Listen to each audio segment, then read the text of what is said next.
தேவனாகிய கர்த்தர் உண்டாக்கின சகல காட்டு ஜீவன்களை பார்க்கிலும் சர்ப்பமானது தந்திரமுள்ளதாக இருந்தது.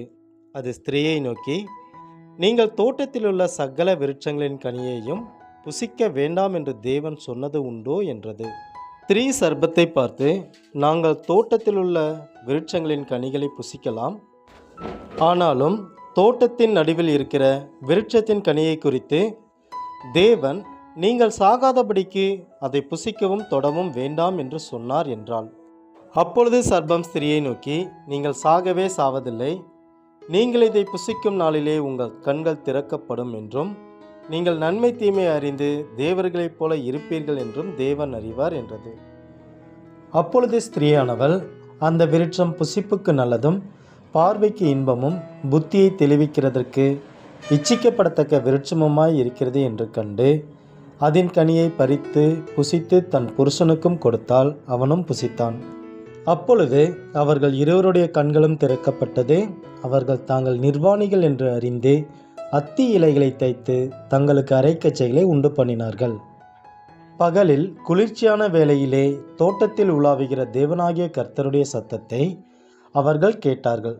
அப்பொழுது ஆதாமும் அவன் மனைவியும் தேவனாகிய கர்த்தருடைய சந்நிதிக்கு விலகி தோட்டத்தின் விருட்சங்களுக்குள்ளே ஒளித்து கொண்டார்கள். அப்பொழுது தேவனாகிய கர்த்தர் ஆதாமை கூப்பிட்டு, நீ எங்கே இருக்கிறாய் என்றார். அதற்கு அவன், நான் தேவரீருடைய சத்தத்தை தோட்டத்திலே கேட்டு நான் நிர்வாணியாய் இருப்பதினால் பயந்து ஒளித்து கொண்டேன் என்றான். அப்பொழுது அவர், நீ நிர்வாணி என்று உனக்கு அறிவித்தவன் யார்? புசிக்க வேண்டாம் என்று நான் உனக்கு விலக்கின விருட்சத்தின் கனியை புசித்தாயோ என்றார்.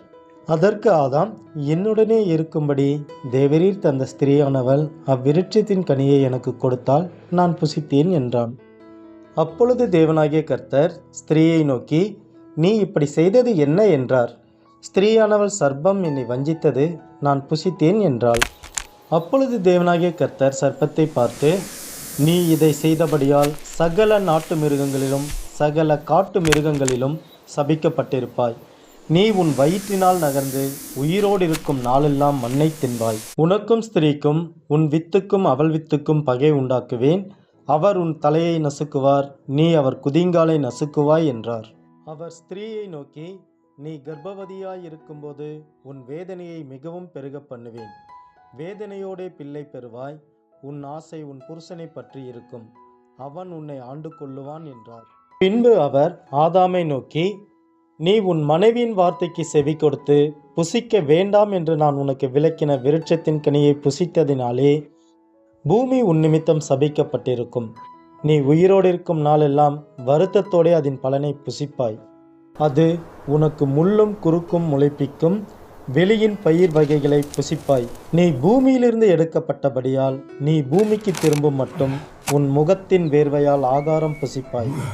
நீ மண்ணாயிருக்கிறாய், மண்ணுக்கு திரும்புவாய் என்றார். ஆதாம் தன் மனைவிக்கு ஏவாள் என்று பெயரிட்டான், ஏனெனில் அவள் ஜீவனுள்ளோருக்கெல்லாம் தாயானவள்.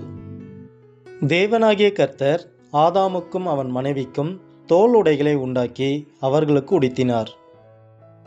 பின்பு தேவனாகிய கர்த்தர், இதோ மனுஷன் நன்மை தீமை அறியத்தக்கவனாய் நம்மில் ஒருவரைப் போல் ஆனான்.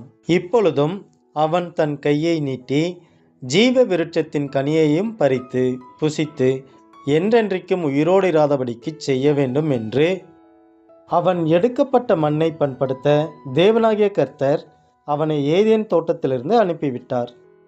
அவர் மனுஷனை துரத்திவிட்டு ஜீவ விருட்சத்துக்கு போகும் வழியை காவல் செய்ய ஏதேன் தோட்டத்துக்கு கிழக்கே கேருபீன்களையும் வீசிக்கொண்டிருக்கிற சுடரொளி பட்டயத்தையும் வைத்தார்.